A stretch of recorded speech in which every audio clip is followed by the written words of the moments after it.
আরি আরি আরি, বরের নাকি মুখ ভারী, যদি না তাকে করে দিই মেথি কাতলা কারি। এর জন্য প্রথমে তেলের মধ্যে পেঁয়াজ দিয়ে দিচ্ছি বেশ খানিক, ভালো করে ভেজে বেরেস্তা করে নেবো।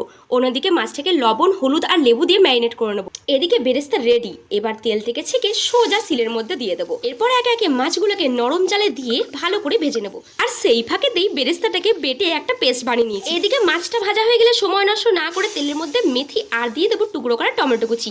তারপর আদা রসুনের পেস্ট ভালো করে কষিয়ে একে একে হলুদ গুঁড়ো, জিরে গুঁড়ো, শুকনো লঙ্কার গুঁড়ো আর দেবো ধনে গুঁড়ো।